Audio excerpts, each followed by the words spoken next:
ஆண்கள் வந்து ஒரு சரியான பாதையில தான் போற மாதிரி எனக்கு தெரியுது. முன்ன பின்ன இருக்கலாம். பட் இன்னைக்கு பெண்கள் வந்து தான் ஆணா மாறணும் அப்படின்னு ஒரு தவறான எண்ணத்தை மனசுல வச்சிட்டு இருக்காங்க. சோ அதனால பெண்கள் தான் அந்த ஒழுக்கம்ன்றது போடுற ஆடையில இருந்து சரி,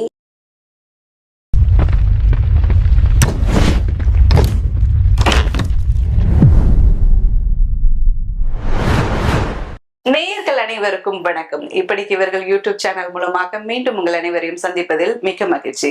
இன்னைக்கு இந்த சமுதாயம் பெண் எப்படி வாழணும் அப்படின்ற ஒரு விஷயத்த சொல்லி கொடுக்குது, ஆண் எப்படி வாழணும்ன்ற விஷயத்த சொல்லி கொடுக்குதா? பெரிய கேள்விக்குறியா இருக்கு இல்லையா? இதனாலேயே பல தவறுகள் நடக்குது. நிறைய விஷயம் பேச வேண்டியது இருக்கு. இது முக்கியமான டாபிக். இன்னைக்கு சொசைட்டிக்கு தேவையான ஒரு டாபிக், குடும்பத்துக்குமே தேவையான ஒரு தலைப்பு தான். சோ தொடர்ந்து இதை பற்றி என்னோட பேசுவதற்காக என்னோட இணைந்து இருக்கிறாங்க வழக்கறிஞர் சங்கரி மேடம். வாங்க பேசலாம். வணக்கம் மேடம். வணக்கம். நிகழ்ச்சியில் மீண்டும் உங்களை சந்திக்கிறது ரொம்ப சந்தோஷம். கடந்த முறை நம்ம இதே போல ஒரு டாபிக் எடுத்து பேசணும். உண்மையிலேயே அது ஒரு மக்களிடையே ஒரு சின்ன ஒரு ரீச் கொடுத்திருக்கு. சமுதாய நோக்கோட, சமுதாய சிந்தனையோட நம்ம பேசுறோம் அப்படின்னும் போது கண்டிப்பா மக்கள் பார்வையில அது நல்ல விதமா பார்க்கப்படும். இன்னைக்கும் சமுதாய நோக்கோடான ஒரு விஷயத்தை தான் நான் கொண்டு வந்திருக்கேன்.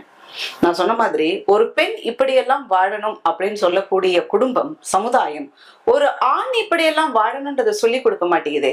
ஆண் எப்படி வேணாலும் நீ வாழ்ந்து, ஆனா பெண் நீ இப்படிதான் வாழணும். ஏன் இது சமுதாயமே இப்படி இருக்கும்போது நம்ம எப்படி நம்ம மாநிலத்தை மாத்த முடியும், நம்ம நாட்டை மாத்த முடியும்? ஒரு வழக்கறிஞரா உங்களுடைய பார்வை. இன்னைக்கு காலகட்டத்துல நான் அதிகமா பாக்குறது ஆண்கள் ஒரு சரியான பாதையில தான் போற மாதிரி எனக்கு தெரியுது. ஏன்னா நாங்க நிறைய கோர்ட்ல கேசஸ் இதெல்லாம் பார்க்கும்போது ஒரு சில ஆண்கள் முன்ன பின்ன இருக்கலாம். பட் இன்னைக்கு பெண்கள் தான் ஆணா மாறணும் அப்படின்னு ஒரு தவறான எண்ணத்தை மனசுல வச்சிட்டு இருக்காங்க. சோ அதனால பெண்கள் தான் இன்னும் அதிகமா அவங்களுக்கு இந்த மாதிரியான கல்வியில மாறணும்னு நினைக்கிற ஒரு பெண் எதன் அடிப்படையில ஆணா மாறணும்னு நினைக்கிறா?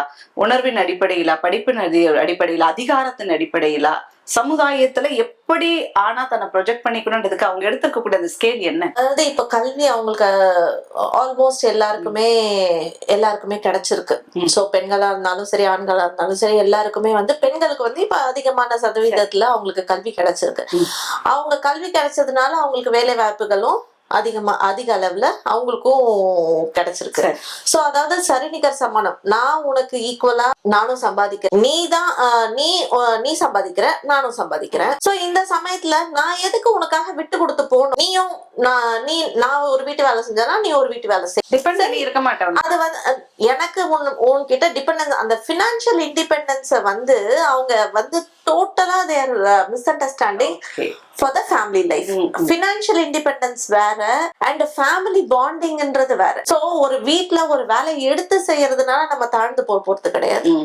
அதே மாதிரி அந்த ஹஸ்பண்டும், இப்போ ஒரு ஹஸ்பண்டோ இல்ல பிரதர்ஸ் சிஸ்டர்ஸ் யாரா இருந்தாலும் வீட்டுல ஒரு அக்கா தங்கச்சிங்களோட இருக்கும் போது ஆமா அவங்க மட்டும் எதுக்கு இந்த எல்லாத்தையும் பண்ணணும், நம்மளும் ஒரு வேலை பண்ணலாம், சரி நம்ம போய் கடைக்கு போயிட்டு வரலாம் அப்படின்னு சொல்லி அந்த வீட்டுல இருக்கிற பசங்க கடைக்கு போயிட்டு அப்படி ஒரு ஹெல்ப் பண்ணலாம். இந்த பெண்களுக்கு சப்போஸ் வீட்டு வேலையில அம்மா வேலைக்கு போறாங்க, வீட்டுல ஒரு துணிமணி மடிக்காம இருக்கோ இல்ல பெருக்காம இருக்கோ, வாஷிங் மிஷின் போடாம இருக்கோ, எப்படி இருந்தாலும் அந்த வீட்டுல இருக்கிற அக்கா இந்த மாதிரி இருக்கவங்க ரெண்டு பேருமே அந்த வேலைகளை சமமா பகிர்ந்து செய்ய ஆரம்பிச்சிட்டாங்கன்னா கல்யாணத்துக்கு பிறகு என்ன ஆகும்னா அவங்களோட வைஃப் சரி அவங்களும் வேலைக்கு போயிட்டு வராங்க, அந்த கஷ்டம் அவங்களுக்கும் இருக்கும். ஆல்ரெடி நம்ம வீட்டுல பண்ணிட்டு இருந்தது தானே, அது அப்படியே கண்டினியூ ஆகி அந்த இடத்துல ஒரு கிளாஷ் இல்லாம அந்த வளர்ப்பு, அதாவது ஆணும் சரி பெண்ணும் சரி, இது நம்மளோட குடும்பம் அப்படின்றத ஃபர்ஸ்ட் நம்ம ரியலைஸ் பண்ணணும். இது நம்மளோட ஃபேமிலி. இந்த ஃபேமிலியில நம்ம எல்லாருக்குமே பார்ட்டிசிபேட் பண்ணணும். சோ எல்லாரும் பார்ட்டிசிபேட் பண்ணும்போதுதான் அது ஒரு ஃபேமிலியா இருக்க முடியும். கண்டிப்பா. இப்போ ஒருத்தர் மட்டும் இர்ரெஸ்பான்சிபிளா இருந்துட்டே இருந்தாங்கன்னு வச்சுக்கோங்களேன், கடைசி வரைக்கும் அவங்க அதே நிலைமை தான் அவங்களுக்கு. அதாவது அன்னைக்கு ஒரு பழமொழி இருக்கு, 5ல விளையாதது 50ல விளையாதுன்னு சொல்லியிருக்காங்க. கண்டிப்பா. பட் அது அப்படி இருக்கிற ஒரு சூழ்நிலையா இருந்தாலுமே சரி, உங்களுக்கு இது என்னோட ஃபேமிலி அப்படின்ற ஒரு உணர்வு வரணும். அந்த உணர்வை கொண்டு வரணும் எல்லாருமே. ஒரு அப்பா அம்மா இது நம்மளோட குடும்பம் அப்படின்றத ஈச் அண்ட் எவ்ரி இன்ஸ்டன்ஸ்ல அந்த பசங்களுக்கு அதை சொல்லி கொடுத்து நீ ஆணா இருந்தாலும் சரி பெண்ணா இருந்தாலும் சரி, 2 பேருமே நமக்கு வந்து ஒரு கண் ஆண் ஒரு கண் பெண், அப்பா அம்மாவை பொறுத்த வரைக்கும். சோ 2 பேருமே சரியாதான் அவங்க வந்து பாக்குறாங்க. சோ அவங்கள வளர்க்கும் போதும் கூட சரி. ஆனா சில வீட்டுங்கள்ல வந்து ஆம்பளை பையன் இந்த வேலை செய்யக்கூடாது, பொண்ணு நீதான் இந்த வேலை எல்லாம் செய்யணும் அப்படின்றத வந்து பேரண்ட்ஸ் நம்ம தான் வந்து அதை மாத்திக்கணும். கண்டிப்பா கண்டிப்பா. சோ அவங்களுக்கு என்ன சொல்லணும்னா 2 பேருமே ஈக்குவல். ஏன்னா இன்னைக்கு இருக்கிற சமுதாயம் வந்து ஈக்குவாலிட்டிய நம்ம பேஸ் பண்ணி பேசுறோம். ஆனாலும் இன்னமும் வந்து நம்மளோட மனசுல, அதாவது நம்மளோட பாட்டி தாத்தா இல்ல நம்மளோட அப்பா அம்மாவே சில பேர் கொஞ்சம் ஒரு கட்டுப்பாடான ஃபேமிலின்னு சொல்லிக்கிறாங்க. அத ஓகே, அவங்க எப்படி வேணாலும் அதை டிஸ்கிரைப் பண்ணிக்கிட்டோம், அது நமக்கு இப்ப பிரச்சனை இல்லை.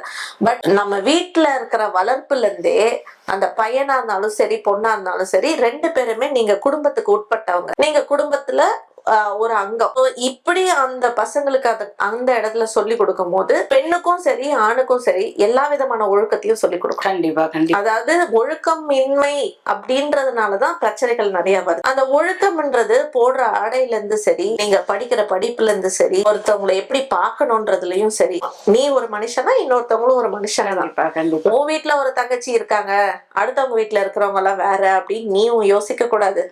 அதே மாதிரி நமக்கு நம்மளோட சிஸ்டரை நம்ம பாதுகாக்கணும் அப்படின்னு நினைக்கும் போது அதே மாதிரி அவங்க வீட்டுல இருக்கிறவங்களும் அவங்களுக்கு அவங்க அக்கா தங்கச்சி தான், அவங்கள அவங்க பாதுகாக்கணும். சோ நீங்க உங்க தங்கச்சிக்கு ப்ரொடெக்ஷன் கொடுக்கும் போது அடுத்த பெண்ணையும் நீங்க ஒழுக்கமா தான் பாக்கணும்ன்ற உணர்வு வந்து ஆட்டோமேட்டிக்கா உங்களுக்கு அங்க டெவலப். ஒரு காலத்துல இருந்தது அடுப்பூதும் பெண்களுக்கு படிப்பதற்கு அப்படின்ட்டு.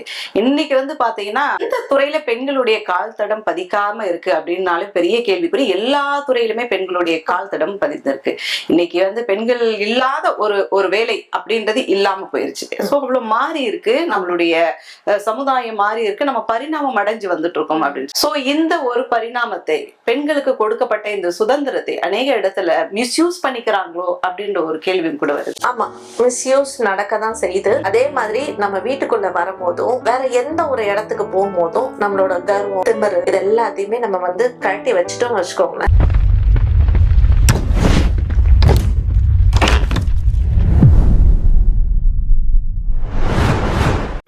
ஷேர் பண்ணுங்க, சப்ஸ்கிரைப் பண்ணுங்க, மறக்காம பெல் பட்டனை ரிங் பண்ணுங்க.